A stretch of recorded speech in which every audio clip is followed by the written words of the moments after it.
sei quanto a você, mas quando eu leio a palavra,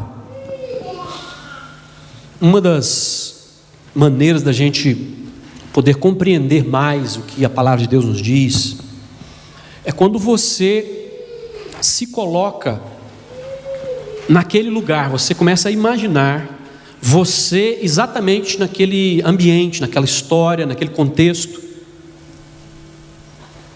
Você usa a sua mente, a sua forma de meditação e até imaginação ao se posicionar, ao se colocar em determinado ambiente para entender aquilo melhor. Então eu gostaria de fazer um pouco desse exercício aqui hoje com você.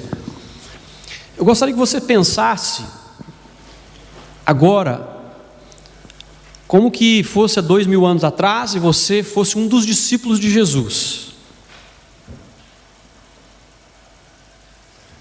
Tem muita gente que escolhe, né? Eu quero ser Pedro porque Pedro andou sobre as águas, né? Eu queria ser João porque João é o apóstolo do amor, né?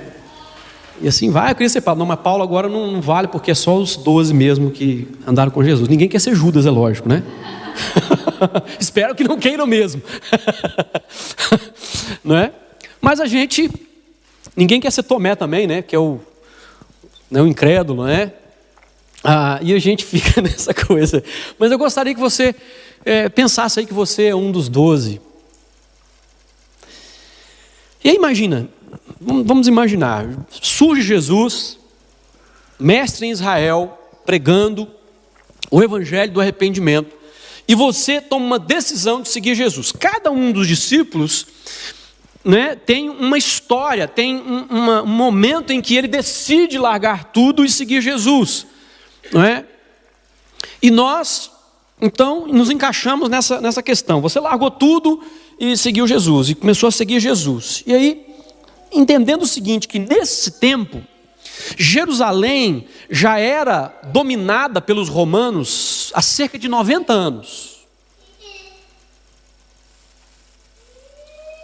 Cerca de 90 anos, debaixo do domínio do Império Romano, onde a cultura judaica e Jerusalém era como um barril de pólvora, que havia pressões e a nação de Israel vivia sempre na esperança de sacudir o jugo romano, de tirar, de realmente se desvencilhar, de sair debaixo daquele jugo. E havia então política, havia uma coisa por debaixo dos panos, um sentimento de revolta, né? uma coisa de querer se livrar, de querer se libertar. E os discípulos crescem dentro desse contexto. E aí surge Jesus, como eu já falei, você larga tudo, decide seguir Jesus. Lembrando que inicialmente a decisão de seguir Jesus não necessariamente tem como primeira instância o fato de que ele é o Filho de Deus. Os discípulos, ao tomarem a decisão de seguir Jesus em primeiro lugar, não necessariamente tem a ver com a revelação de que ele é o Filho de Deus. Você vai perceber que essa revelação, ela vai chegar mais tarde para eles. Inicialmente não, eles olham para Jesus e esperam de Jesus o quê? Que ele fosse o libertador, que ele fosse o Messias, que ele fosse aquela pessoa que iria sacudir o jugo, que ia levar o povo de Israel a ser livre dos seus inimigos. E é nessa condição, nesse entendimento que eles começam a andar com Jesus. Mas ao andar com Jesus, eles percebem o seguinte, que Jesus, ele cura os enfermos. Ele é generoso com os pobres. Ele quebra protocolos e etiquetas antigas ao conversar com pecadores, ao andar com pecadores, ao tocar naqueles que eram excluídos da sociedade, ao aceitar as pessoas, ao amar as pessoas, ao ir ao encontro dessas pessoas. Nós vemos Jesus quebrando esses tabus de religião, esses tabus de uma sociedade. Mas não apenas isso, Jesus ele tem poder sobre os elementos da natureza. Ele acalma o mar que estava revolto, ele acalma a tempestade. ele anda sobre as águas como se estivesse andando em terra sólida. Ele faz uma figueira secar apenas pronunciando uma palavra. Opa, esse Jesus então é muito mais do que alguém que levanta um exército e quer lutar. Ele tem poder que eles não conseguem ainda acessar tudo isso. Você é esse discípulo que vê estas coisas acontecendo. E você começa a imaginar, peraí, se esse Jesus tem esse poder, se ele é de fato o Messias esperado por Israel, ele vai implantar o seu reino. E eu sou um dos discípulos de Jesus, ele me escolheu, eu sou um dos 12. Qual que vai ser a minha posição? Qual será a minha posição nesse reino? Hoje, talvez a gente possa pensar assim, se fosse eu não estaria preocupado com isso não. Será? Será? Lá em Marcos 9, 33 e 34, está escrito o seguinte: e chegou a Cafarnaum, está falando de Jesus. Chegou a Cafarnaum e entrando em casa, perguntou-lhes: o que vocês estavam discutindo pelo caminho? Mas eles calaram-se, porque pelo caminho tinham disputado entre si qual deles era o maior. Agora, imagina você no meio dessa discussão. Qual seria a argumentação que você usaria? O que você falaria para convencer os outros de que você era o maior? E se você era o maior, consequentemente você iria alcançar uma posição melhor no reino de Jesus, no reino desse Messias. Qual seria a sua base de argumentação? Talvez uns diriam assim: eu fui o primeiro discípulo. Eu fui o primeiro a chegar.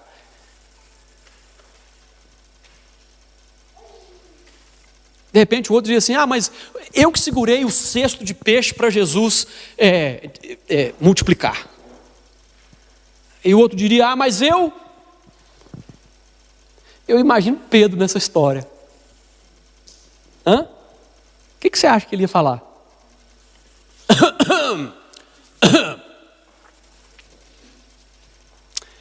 Eu andei sobre as águas. Eu vi Jesus transfigurado. Jesus falou para mim que eu recebi uma revelação do Pai.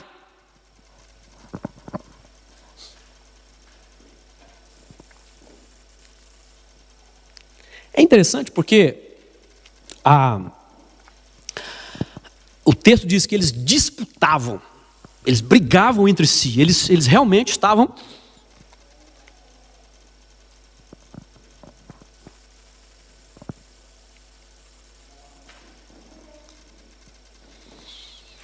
mas a despeito disso, Jesus fez essa pergunta, falou para eles algumas coisas, a vida continuou, Jesus continuou andando com seus discípulos, se revelando, se mostrando.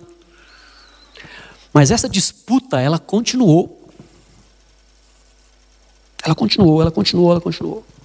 Até o momento em que na ceia, um dia antes da crucificação, Jesus cinge-se, pega a toalha, coloca a bacia com água e começa a lavar os pés dos discípulos.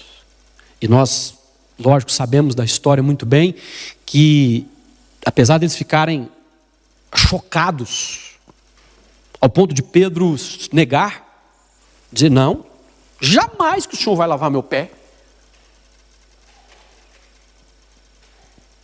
Gente, se lavar pé hoje, se você lavar o pé de outra pessoa hoje, não é um negócio muito agradável, porque você pode pensar assim, sei lá, chulé, sei lá, né?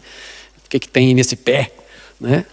Imagina no pé que andava de sandália no Oriente Médio, sem asfalto, sem meia. Imagina o estado desse pé.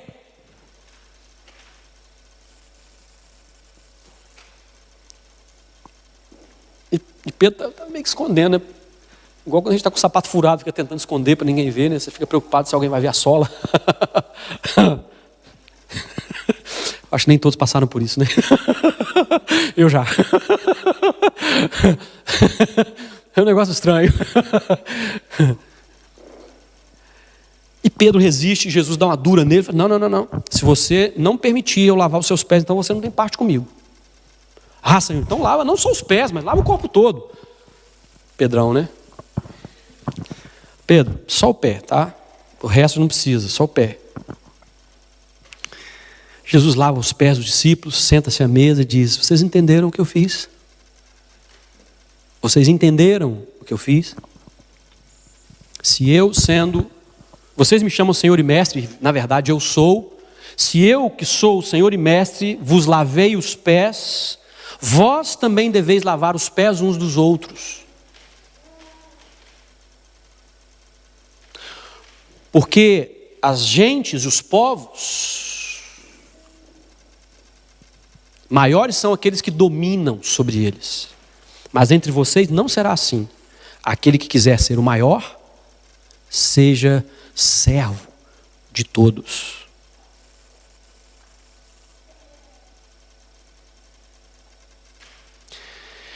E aí, eles têm aquele momento em que Judas sai para trair Jesus, mas Jesus continua com os discípulos. Ele vira para eles e diz, um novo mandamento eu vos dou, que vocês se amem uns aos outros, assim como eu amei vocês. Assim como eu amei vocês.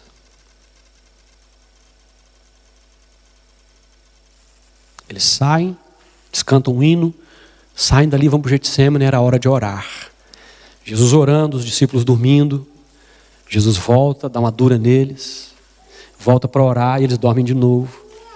Jesus vem, chega o momento da prisão, ele é preso e todos o abandonam. Todos sem exceção. Abandonam Jesus, lembrando que um dos que estava com ele é aquele que lidera a tropa que vem para pegá-lo, para identificá-lo como Messias, e o trai com um beijo. E todos o abandonam e vão embora. Jesus é preso, Jesus é torturado, martirizado. Vai para a cruz, morre, completa a sua obra, ressuscita. E a primeira coisa que ele faz, entre aspas, né? Ele vai encontrar os discípulos.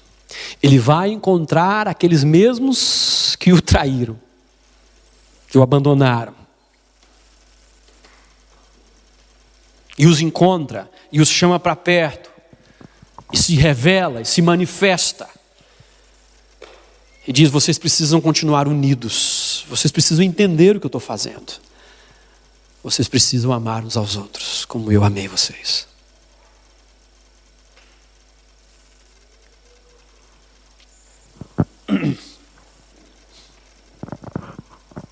Os discípulos atenderam essa palavra e cumpriram esse mandamento.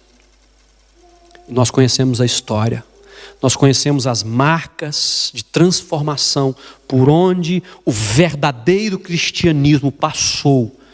As pessoas foram transformadas, vidas foram alcançadas e transformadas. Eu preciso estressar isso. O verdadeiro cristianismo, aonde ele passou, ele transformou pessoas.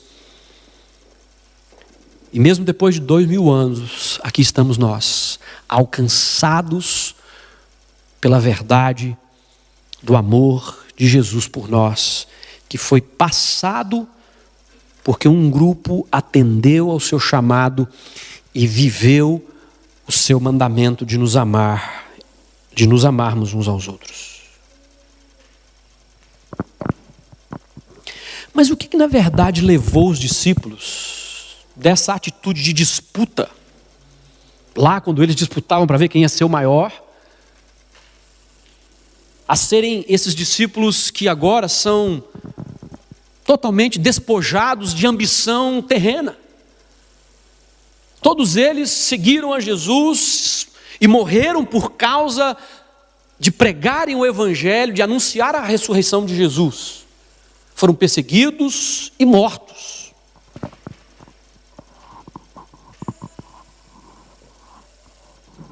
E não deixaram de amar uns aos outros, não traíram uns aos outros, mas conservaram essa vida de amor.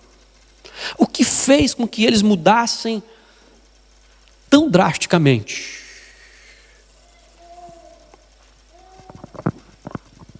Se você puder abrir sua Bíblia em Lucas, no capítulo 5, versos 36 a 39.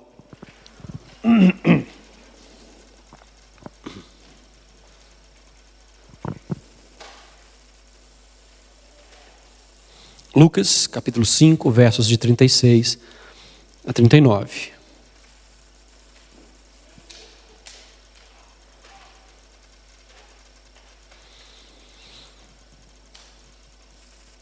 Adriano, você pode ler em voz alta para a gente?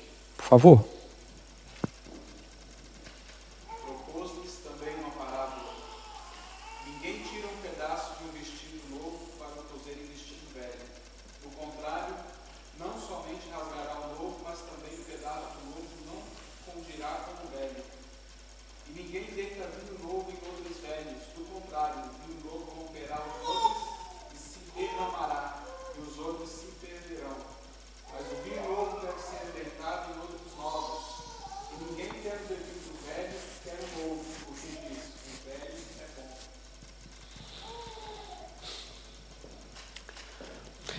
Jesus está falando da transformação. Ele está falando daquilo que de fato deve acontecer na vida de todo aquele que se chama discípulo de Jesus. É preciso haver uma mudança. É preciso haver uma mudança. E essa mudança, ela começa por entender um conceito. Por entender, por receber e entender uma verdade.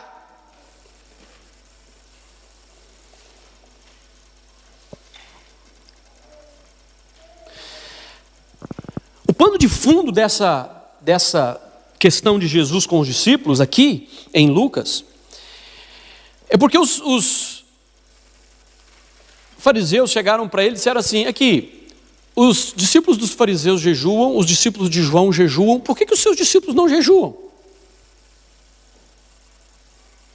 E a resposta de Jesus parece que não tem nada a ver com jejum. Ele disse: como é que podem jejuar os convidados do noivo enquanto o noivo está com eles?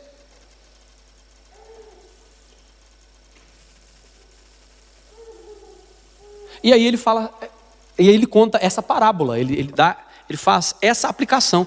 O que isso tem a ver com jejum? O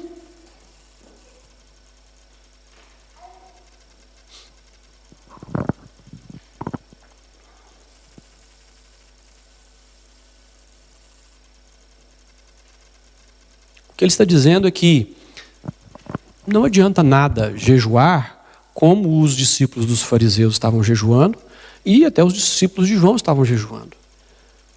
Porque eles estavam jejuando debaixo de uma compreensão antiga, de uma compreensão que estava agora no momento de mudança, de transformação. A revelação da nova aliança havia chegado em Cristo Jesus. Eles iriam jejuar, e Jesus disse isso: haverá um tempo em que o noivo lhes será tirado, e nesse tempo jejuarão. Mas dentro e debaixo de um novo entendimento, de uma nova compreensão. E aí, queridos, Jesus fala isso de uma forma tão interessante, que nós precisamos entender, nós precisamos de fato aplicar isso para os nossos corações no tempo que nós estamos vivendo. Nós estamos vivendo um tempo em que transformação é exigida. em que transformação é necessária. Nós vivemos um tempo em que o cristianismo que nós temos vivido até aqui precisa progredir, precisa entrar em um novo nível, em uma nova etapa, em uma nova realidade. Nós, como igreja, precisamos avançar. Nós precisamos caminhar um pouco mais, nós precisamos romper um pouco mais, nós precisamos ir além. Agora, eu não posso ir além, eu não posso continuar se eu preservar pensamentos e estruturas de pensamento antigos que me prendem, que me seguram.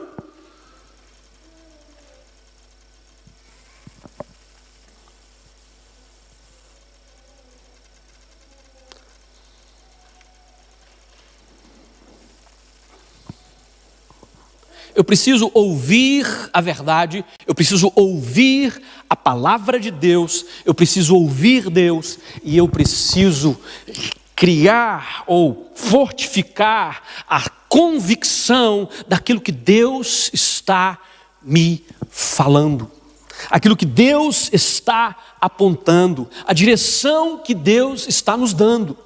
Precisa ser gerado em nós convicção, precisa ser gerado em nós certeza, precisa ser gerado em nós, muitas vezes, insatisfação. À medida que eu entendo o que Deus espera de mim, na semana passada nós falamos sobre exatamente isso, sobre entender a vontade de Deus. Deus quer que eu entenda a vontade dEle. É uma forma de saber viver, entender a vontade de Deus para a sua vida. E aí, queridos, nós às vezes somos tão pouco práticos com relação a isso. Muitas vezes na nossa vida cristã a gente é muito subjetivo. A gente pensa nas coisas muito, sabe, aquela coisa assim, as coisas ficam muito na esfera do pensamento, porque a gente vem à igreja, a gente recebe uma mensagem, essa mensagem vem, a gente entende essa mensagem, não é? Mas raramente a gente de fato carrega essa mensagem com a gente e deixa que essa mensagem transforme a nossa atitude. E isso nos torna religiosos profissionais. A gente fica acostumado com esse ambiente igrejeiro, com esse ambiente do evangeliquez, com esse ambiente até mesmo da palavra. As coisas começam a ficar muito comuns, muito normais. Elas começam a perder a cor e o sabor. A rotina entra no nosso coração e a gente perde a essência da verdadeira adoração e do que significa servir a Deus, do que significa ser filho de Deus, do que significa ser discípulo de Jesus.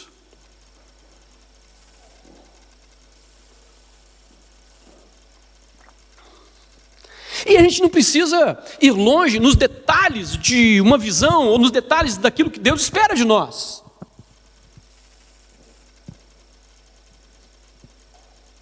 Então vamos ser bem práticos. Se Deus chamou você para caminhar aqui conosco, como igreja Cristo em nós, como parte, não é, dessa igreja, o que Deus espera de você? Não estou falando nem do que eu espero de você. O que Deus espera de você?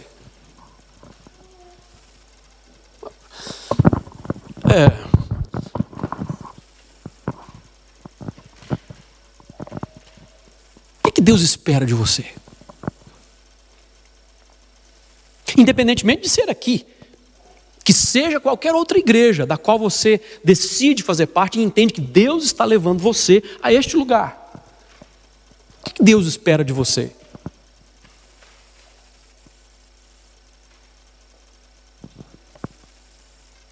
Eu entendo que, para resumir o que Deus espera de você, basta nós entendermos duas coisas.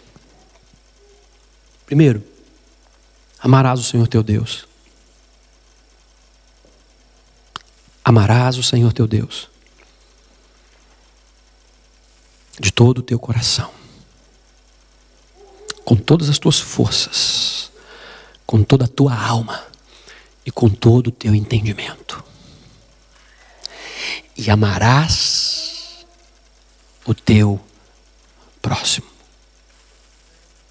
como a ti mesmo. Jesus disse que disto depende toda a lei e os profetas.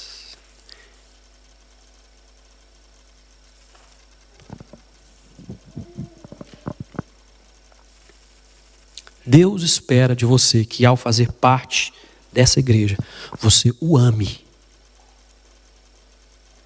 dessa forma, com essa intensidade. Mas Deus também espera que você ame inicialmente quem está próximo de você, o seu próximo. Mas o que significa isso? Porque se isso é, então, vontade de Deus para mim, se esta é a vontade de Deus para mim,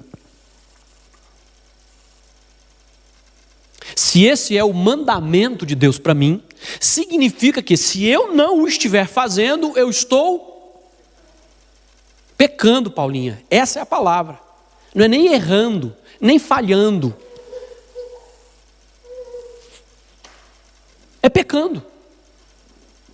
Outro dia eu estava conversando com o pastor Macmillan, no dia lá do chá de revelação, né, lá na casa do Adriano e Ana Paula. E ele estava me falando que ele tinha começado a ajudar uma igreja perto de onde eles moram, mas ele parou de ajudar porque o pastor chegou para ele e falou assim: olha aqui, quando você estiver falando, evita falar pecado, evita usar a palavra pecado, porque você pode ofender as pessoas.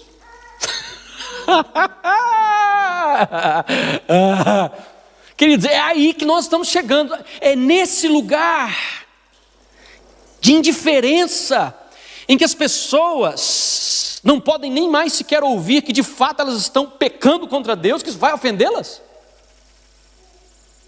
Sabe por que essa igreja chegou aonde chegou?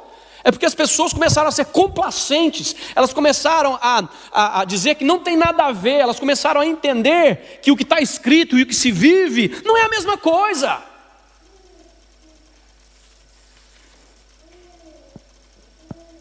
Essa história de amar o próximo, isso aí é muito bonito lá no papel, na história que ficou marcada, mas aqui, agora, não. E aí, queridos, assim, esse assunto tem me inquietado, me incomodado, eu tenho orado por isso, tenho compartilhado com algumas pessoas, e nós estamos num tempo em que isso precisa resolver-se no nosso meio. Existem situações, sabe, que nos impedem de caminhar. E ainda que nós não tenhamos aquela atitude dos discípulos de disputar para ver qual vai ser o maior, a gente tem uma atitude arrogante, muito parecida. Porque a arrogância, quando eu olho para alguém e presumo, e julgo, e coloco uma etiqueta, e coloco um label nessa pessoa. Por causa até mesmo daquilo que você já viveu no passado. Porque você pode dizer assim, não, eu não tenho problema em fazer novas amizades. Mas se eu tive problema no passado, não. Melhor não.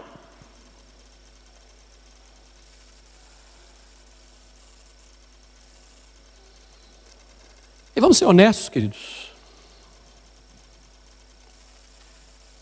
Vamos ser honestos.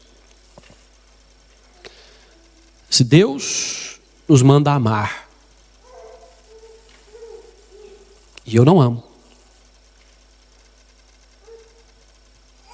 eu finjo bem, muitas vezes, né?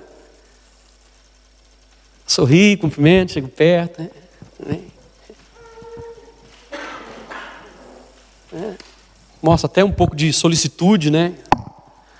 Mas saiu dali, né? Eu fujo logo, antes que alguém entre em algum assunto mais profundo. Não quero me dar a conhecer por ninguém, não quero conhecer ninguém, porque à medida que você vai tendo intimidade, aí as pessoas vão né? Aí o negócio vai complicando. Irmão, se a igreja não caminhar assim, não é igreja. Se a igreja não partir para relacionamentos verdadeiros e sinceros, de um amor que não teme, de um amor que não tem medo. A maior desculpa que as pessoas usam é assim: ah, mas eu já fui ferido no passado. Você não sabe, pastor, o que fizeram comigo no passado. Que isso, que aquilo outro. Você pode usar a desculpa que você quiser, você pode usar a história que você quiser. A partir do momento que eu não acredito em transformação, a partir do momento em que eu tomo esse tipo de posição, eu não estou amando, porque Jesus, que nos amou dessa forma, mesmo sendo traído, mesmo sendo abandonado, Ele voltou. E Ele acreditou que o amor dele na vida dos discípulos os transformaria, e transformou de verdade. A partir do momento, queridos, que eu ponho o pé para trás, coloco uma placa de pare, aqui você não entra, não pisa, não quero nem saber.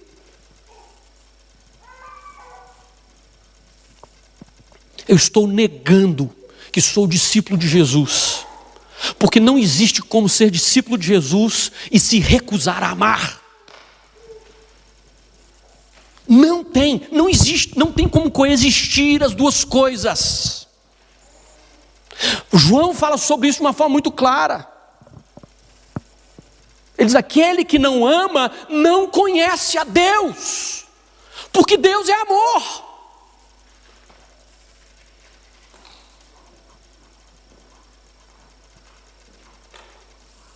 Nós temos que parar, nós temos que sair da nossa meninice evangélica, cristã. Nós precisamos, queridos, romper com essa coisa. E partirmos, sabe, para aquela decisão clara, falando assim: eu sou discípulo de Jesus e custe o que custar, eu vou seguir Jesus. Porque é muito comum as pessoas dizerem isso, né? Eu tive problema na igreja, então esse negócio de igreja, não, eu sou cristão em casa, eu sou assim, cristão em casa. Então, meu filho, você vai discutir com a Bíblia, porque Jesus morreu pela igreja, em primeiro lugar. Ele morreu pela igreja.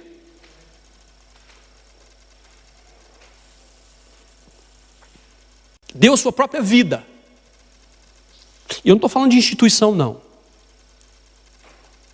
Eu estou falando da igreja viva, aquela que ouve a voz do Espírito, aquelas pessoas que amam Jesus acima de todas as coisas, que estão dispostos a seguir Jesus, custe o que custar.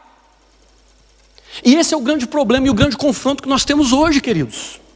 As pessoas estão acostumadas a fazerem as coisas do seu próprio jeito, tudo do seu jeito, tudo é na sua hora, tudo é do jeito que você quer. Mas cristianismo não é isso. Cristianismo é o oposto disso. É tudo do jeito de Deus. É tudo da maneira que agrada a Deus. É tudo de acordo com a palavra de Deus. E quando isso confronta a nossa vida, não é a palavra que tem que mudar, sou eu. Não é o nosso conceito que tem que mudar, não é a escritura que tem que mudar, é você. É a sua atitude. Se ela apresenta pecado, ela tem que ser confessada e tem que ser mudada.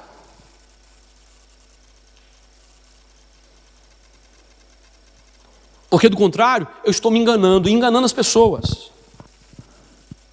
achando que estou vivendo cristianismo e é balela. Não estou.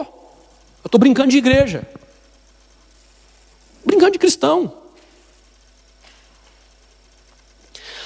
A verdade que liberta a pessoa, querida, é a verdade prática. A verdade que liberta a pessoa não é a verdade conceito. E a gente fica acreditando nisso por tanto tempo, achando que, fazendo, né, uma ideia romântica da verdade. E conhecereis a verdade e a verdade vos libertará. Não é? Então basta você falar a verdade, que a verdade vai libertar a pessoa. Não, querido, olha bem, entenda o texto. O texto começa em João 8,32 assim: e conhecereis a verdade, e a verdade vos libertará. Se ela começa com I, se João 8,32 começa com um I conhecereis, significa que tem um texto antes. João 8,31. Todo mundo sabe João 8,32. É raro encontrar alguém que sabe João 8,31. Vamos fazer um teste aqui? Quem sabe João 8,31? Disse Jesus aos judeus que creram nele: se vocês permanecerem no meu ensino, verdadeiramente sereis meus discípulos, e conhecereis a verdade, e a verdade vos libertará. O que Jesus está dizendo aqui? Que a verdade que liberta não é apenas o conceito, porque ele disse: se vocês permanecerem, permanecer no ensino de Jesus aqui, ele está querendo dizer que é se vocês praticarem, se vocês fizerem de acordo com o que eu estou ensinando, se a vida de vocês for baseada nos meus ensinos, vocês vão conhecer a verdade, e essa verdade vai libertar vocês.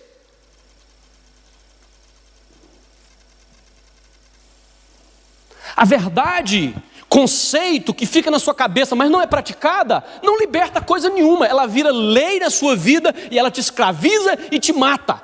Porque apesar de você saber o que deve fazer, não faz. E nisso você peca. E se você peca, você morre.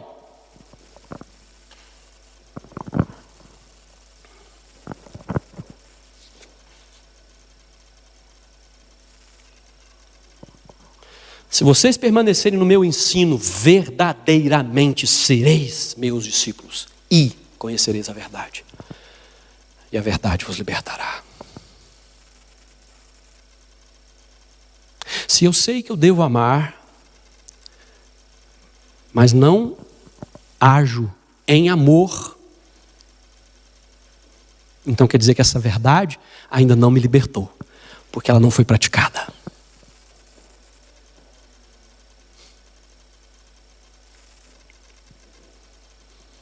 Ela vai me libertar quando eu de fato amar.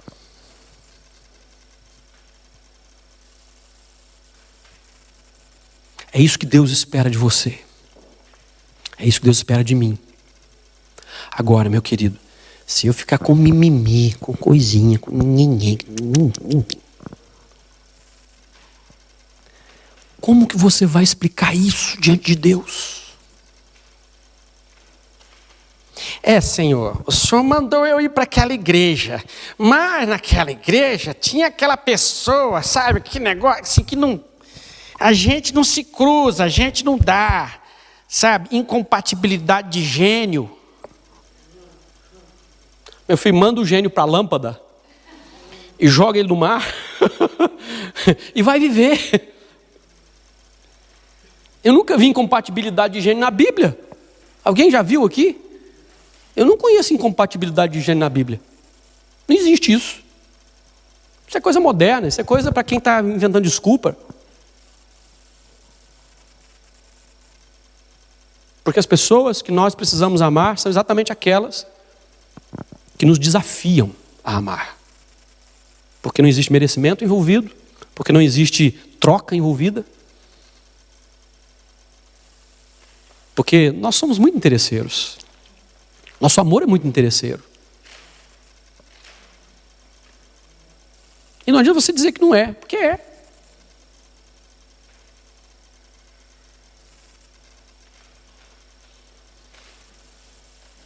A maioria das nossas relações, elas existem porque é uma troca. Mas e se a pessoa não tiver nada para te oferecer de volta? Você vai deixar de amar? Geralmente é assim que a gente faz. Enquanto a pessoa está dizendo sim para você, enquanto a pessoa está te servindo, enquanto a pessoa está podendo fazer para você, é o melhor amigo do mundo. Né? Aí quando a pessoa, de repente, entra numa situação, numa crise, ou seja lá o que for, e ela diz não, e ela não pode te servir, e ela não pode caminhar com você, aí você... sei não...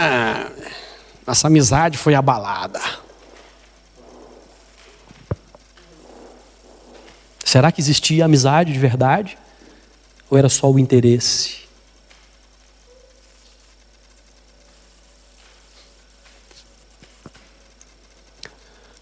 Esse cristianismo nos desafia, queridos, a amarmos uns aos outros, sem esperar receber nada em troca. Porque foi assim que Jesus nos amou. E o novo mandamento que Ele nos deu foi esse. Um novo mandamento eu vos dou, que vos ameis uns aos outros, assim como eu vos amei. Ou seja, sem esperar nada em troca. Pelo contrário, Jesus pega um bocado de pão e dá na boca de Judas. Esse ato, naquela época, indicava que ele tinha um apreço, que ele tinha um amor especial por Judas. E ele deu, mesmo sabendo que Judas o iria trair. Você acha que Jesus estava sendo irônico? Que esse pão te engasgue, que você sofra, seu sem vergonha.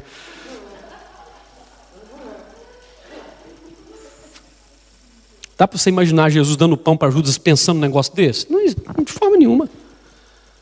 Não, amor sincero, verdadeiro. Uma vez me perguntaram, mas pastor, você acredita que se Judas tivesse arrependido naquela hora, Jesus tinha sido diferente as coisas? Eu falei, tinha sido diferente as coisas, outra pessoa ia trair. Mas Jesus iria aceitar Judas de volta e ele seria restaurado, renovado, edificado, abençoado.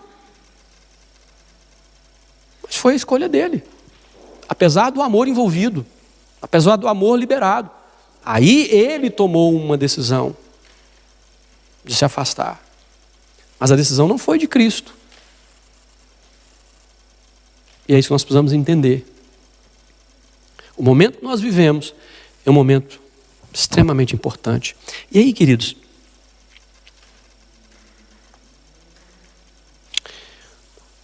nós precisamos entender que na vida cristã, a revelação de Deus para nós, ela é progressiva, ela precisa crescer. A nossa vida, ela precisa crescer. Há várias indicações disso na palavra.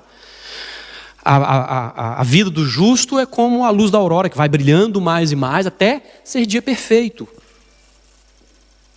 Então, se somos justificados em Cristo, se Ele nos fez justiça de Deus, significa que nós também, a nossa caminhada tem que ser assim, que vai crescendo mais e mais até ser dia perfeito. Nós encontramos o apóstolo Paulo falando sobre isso, de glória em glória, nós somos transformados de glória em glória, como ele está falando de uma progressão, ele está falando de um movimento, ele está falando de algo que é consistente e que está em um movimento ascendente. E nós encontramos também aquela palavra em Ageu que fala, a glória desta última casa será maior do que a da primeira. Algumas pessoas dizem assim, a glória da segunda casa será maior do que a primeira. Mas o texto não diz a glória da segunda casa. O texto diz a glória desta última casa será maior do que a primeira.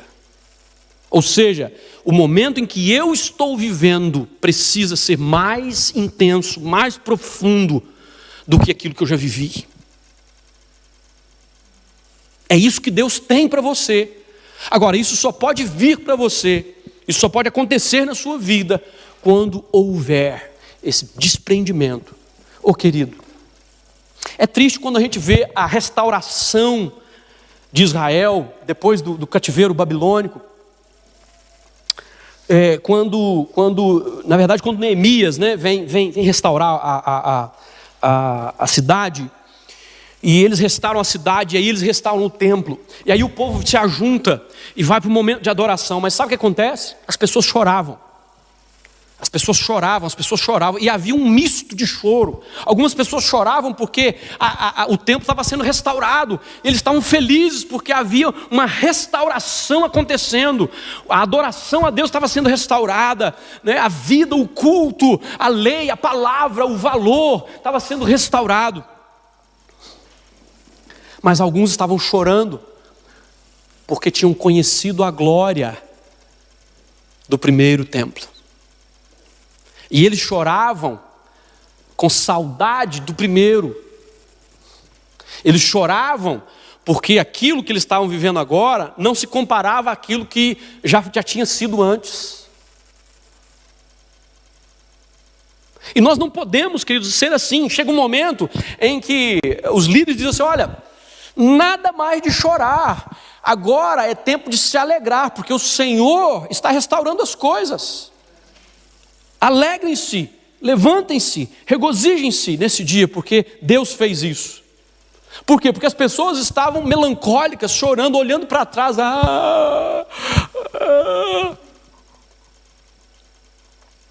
Deus não queria que eles vivessem do passado, muito menos da glória do passado. Mas Deus queria trazer uma glória nova e renovada para o presente.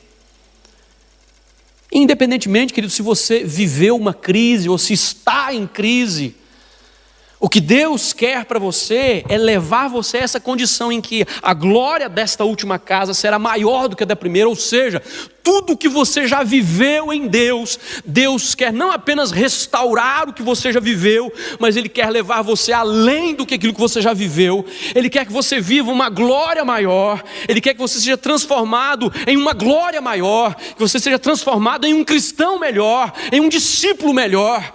Esta é a vontade de Deus para você, para mim e para a sua vida.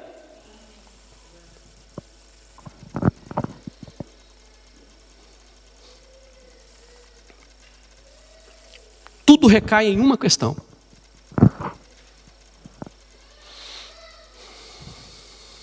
Uma só.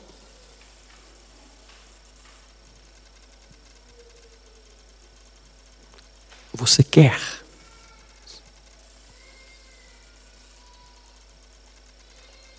Você quer uma glória maior? Você quer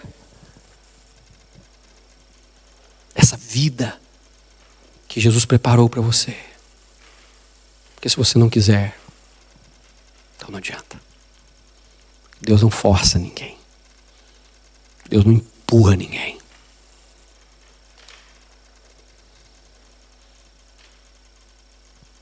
Agora, se você deseja isso, queridos, existe um preço. Existe um preço. E esse preço, ele precisa ser algo consciente. Quando Jesus estava orando no Getsemane, ele estava muito consciente daquilo que ele precisava de abrir mão.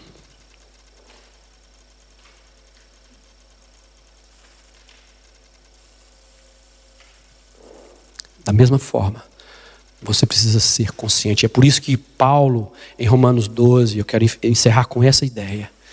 Ele diz assim: rogo-vos, pois, irmãos, pelas compaixões de Deus, que apresenteis os vossos corpos como um sacrifício vivo, santo e agradável a Deus, que é o vosso culto racional. É o vosso culto com entendimento.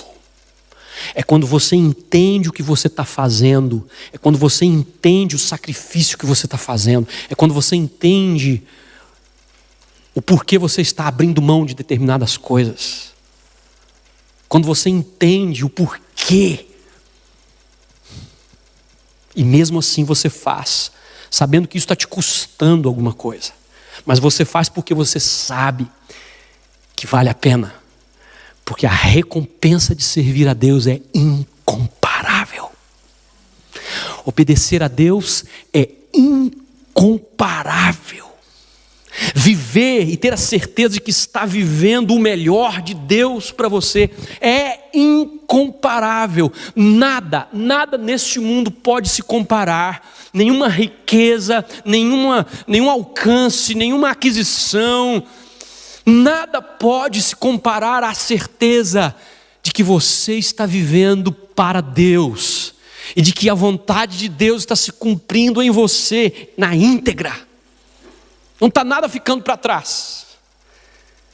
Então eu quero te encorajar, meu querido, a organizar o seu coração, suas ideias e a tomar a sua decisão no que diz respeito a ser discípulo de Jesus. Lembrando de que é aqui, é entre nós, que os mandamentos de Jesus, primeiramente, serão testados, se eles são vividos ou não. Por isso Jesus perguntou para Pedro: tu me amas? Ele não perguntou para Pedro: você ama o seu vizinho? Você ama o seu pai? Você ama a sua mãe? Você ama a sua esposa? Não, ele disse: você me ama, Pedro? Porque era a relação dele ali, ó, prática naquele momento. Você pode ficar de pé.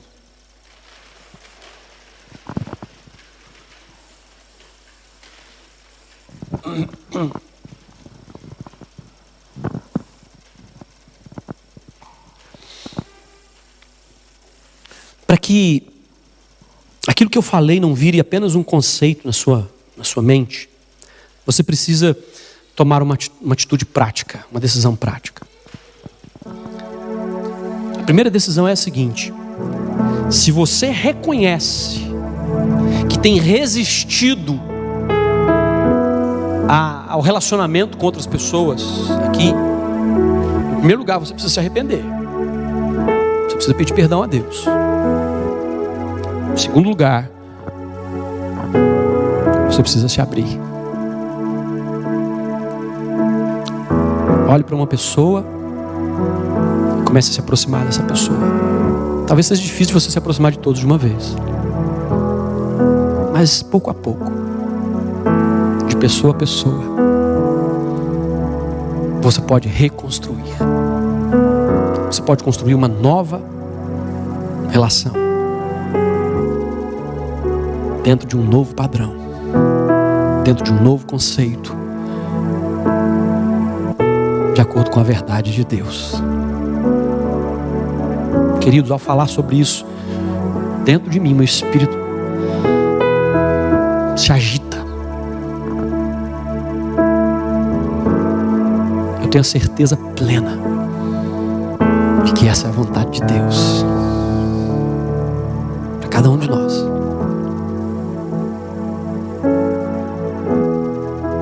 Eu gostaria de dar alguns segundos para você orar diante de Deus.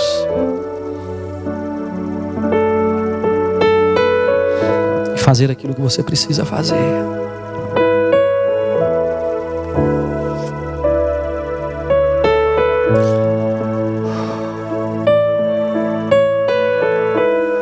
Meu Deus.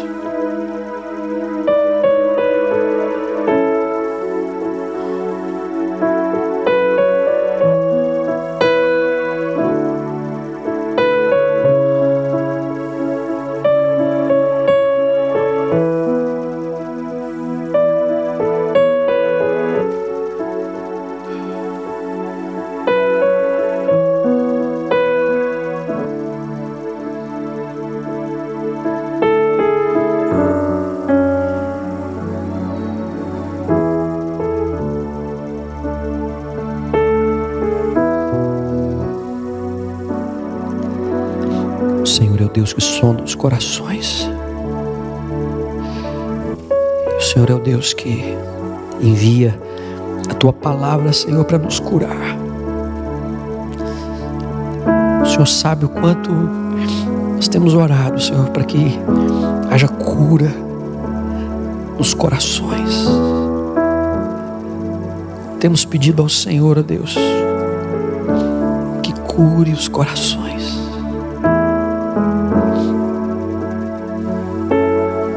Queremos oferecer ao Senhor, Deus, uma adoração digna do Senhor. Nós queremos levantar mãos santas. Nós queremos apresentar ao Senhor corações puros.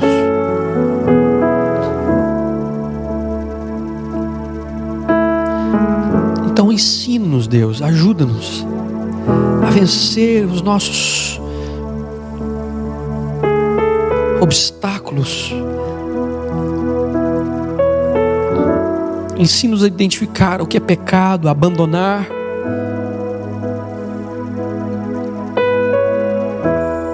Ensina-nos a viver em amor, mesmo quando não há merecimento envolvido.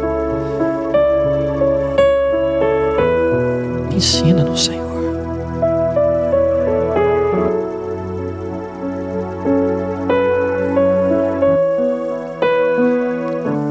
Ao encerrarmos esse culto hoje, haja uma disposição do nosso coração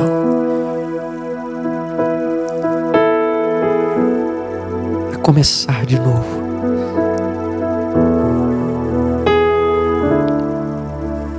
a limpar a nossa mente a começar uma nova página. O Senhor é o Deus do recomeço. O Senhor nos ensina a cada dia. Quando caímos, o Senhor nos levanta. Quando falhamos, o Senhor nos corrige e nos instrui de volta no caminho. O Senhor está sempre, Deus, nos alcançando com o teu amor. Que nós possamos fazer o mesmo. Que nós possamos fazer o mesmo, Senhor. Amar as pessoas do jeito que o Senhor nos ensinou. Em nome de Jesus, Pai. Em nome de Jesus. Em nome de Jesus. Em nome de Jesus. Que assim seja.